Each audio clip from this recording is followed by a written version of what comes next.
This video is going to cover similar figures.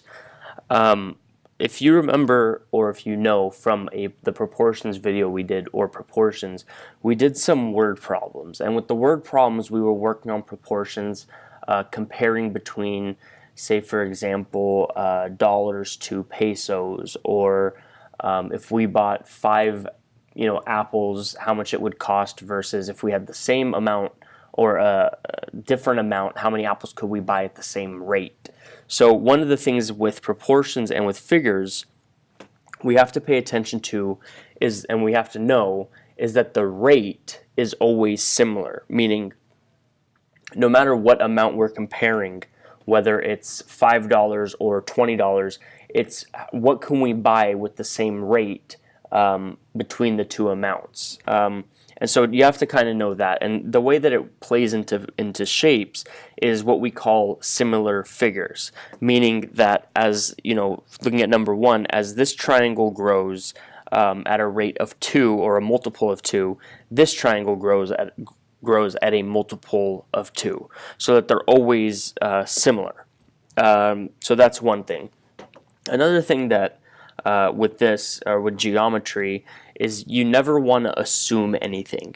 Now these videos are pre-algebra, so there's some things that it's okay to assume because we don't know any better, and even stuff like the instructions tell us each pair of figures is similar, so they're telling us that that's the case, so it's given to us. So that's the other important thing. So the first one is knowing what the rate or the proportion is. The second one is making sure that the figures that we are comparing are similar. And the third thing is knowing which side corresponds to which side.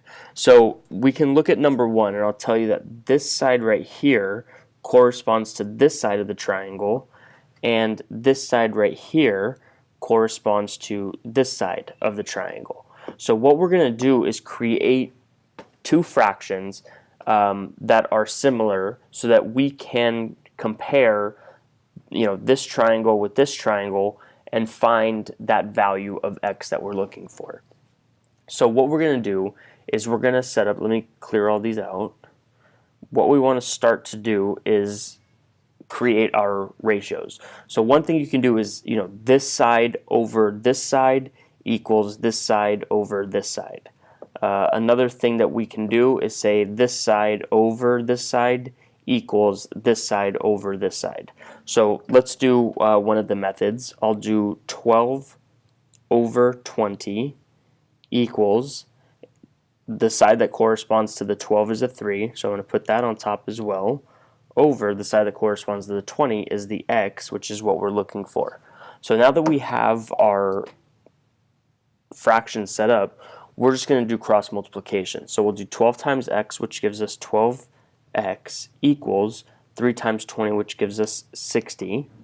Dividing both sides by 12, these cancel. We end up getting x equals 5. And I'm going to leave it at 5 because they didn't give us units, whether it's inches, centimeters, or miles, or anything like that. So we're just going to leave it at 5. And so x equals 5 is our final answer. Okay, number two, same concept. You just have to know which side corresponds to which side. So we know, or we can see, that this x is similar to this 9, to that 9, but also, this side with this side, and this side corresponds to this side. So we're going to set up our equation. On number one, what I did is I took this side over this side, the same triangle. What I'm going to do is do it with the opposite triangle to show you that it works. So we'll do x over 9, because this x and this 9 correspond to the same side of the other triangle, equals 1 over 3. And then what we want to do is cross multiply, so x times 3 gives us 3x, equals 1 times 9 gives us 9. Divide both sides by 3. These reduce or factor out. We end up getting x equals 9 divided by 3 gives us 3, and that's our final answer. Cool. Number 3. X, 4, 8, 16. So we know that this side corresponds to this, I'm sorry, Let me do that over. This side corresponds to this side, and this side corresponds to this side. So let's do it. X over 8 equals 4 over 16. Cross multiply. Let me show you a different way actually. If you can do this in your head quick, it goes faster.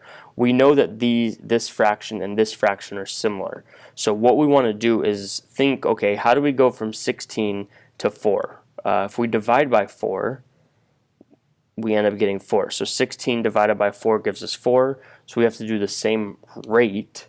8 divided by 4 gives us what? 2. So we know that x equals 2. And if you can do this in your head quick, you'll be able to pick it up very quickly. And as a matter of fact, you can forget writing all this stuff down and do it right away. We'll look at number 4. So how do we go? We know that this side corresponds to this side, and this side corresponds to this side. So how do we go from 4 to 8? Well, if we multiply by 2, we end up getting 8. So let's do 5 times 2 to give us x equals 10. Just kind of doing it in your head. I'll go back to doing it the regular way because I know this is new, but I just want to, for anybody who is able to do it a little bit more advanced or in your head, sometimes it just saves you time. But careful, because some professors do want you, or teachers do want you to show your work. But for real life application, you can do this stuff in your head real quick if you know how to do it. Okay, number 5. So let's look at these triangles. So this 14 corresponds to the 2, and the x corresponds to 1. So let's do 14 over x equals, this 14 corresponds to that 2 over, and this x corresponds to the 1. So let's multiply, cross multiply. So we get 14 times 1 gives us 14 equals 2 times x gives us 2x. Let me fix this.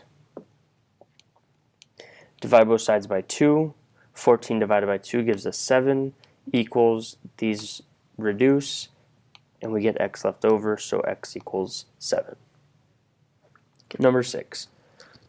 This 6 corresponds to the 24, and this 9 corresponds to the x. So if we set up our fractions, we'll do 6 over 24 equals 9 over x. And when we cross multiply, we do that 6 times x. We end up getting 6x. And when we do 24 times 9, we end up getting 216. Divide both sides by 6. On the left side, these factor out, so we end up getting x left over. And then 216 divided by 6. If you put in your calculator, you end up getting 36. And that's your final answer. Okay, number 7.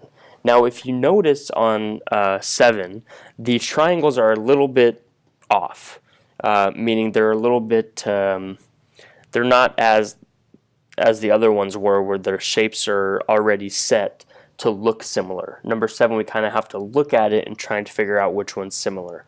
The way I see it is this side and this side are the same length, and this side are the same length.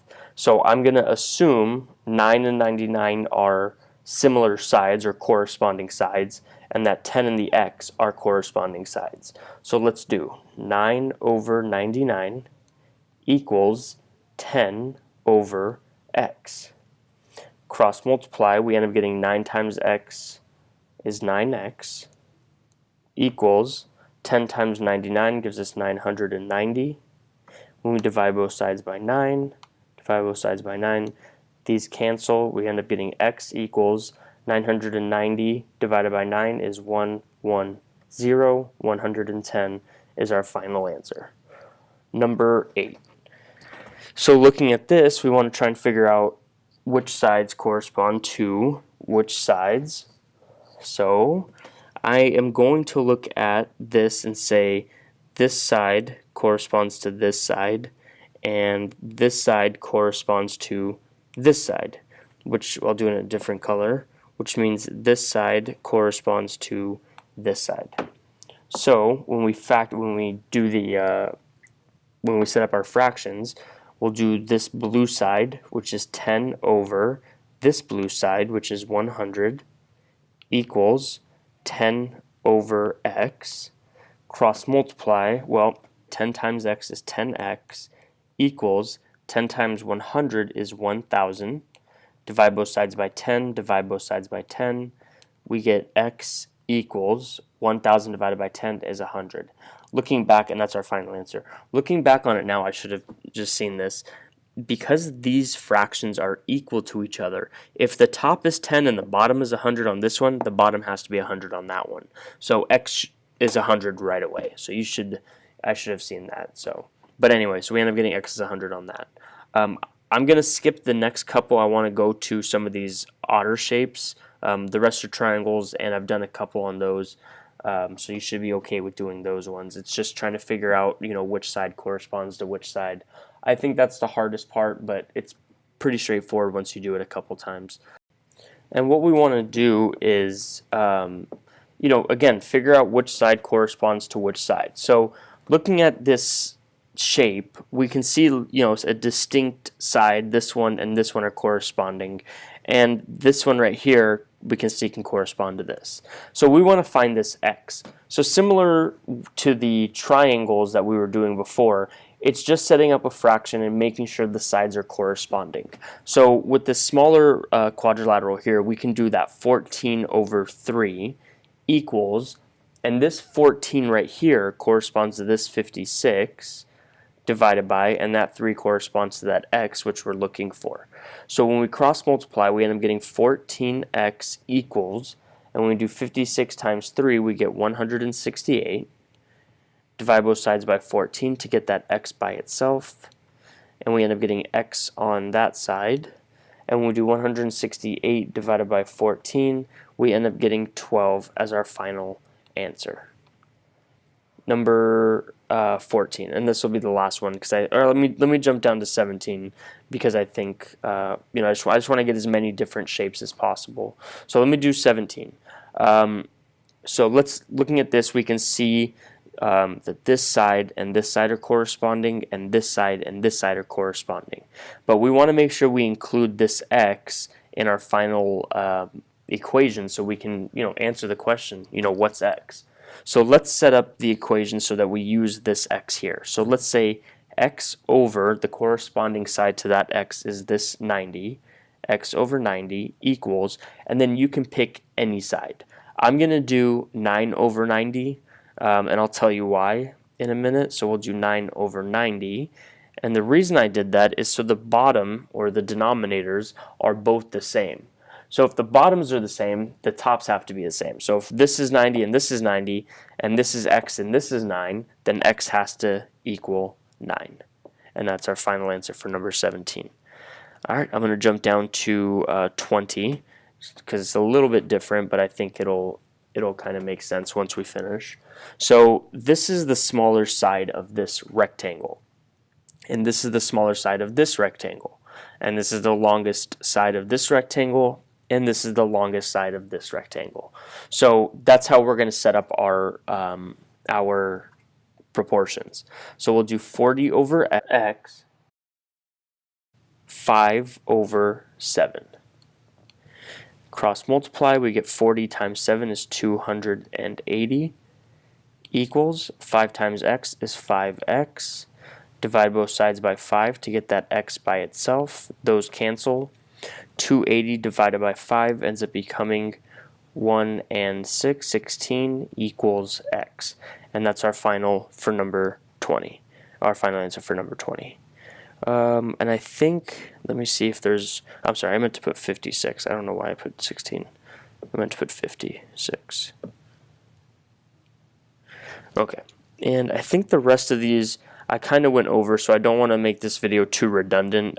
If you need to go back, check out different shapes and stuff like that. But just remember that there's 3 key steps.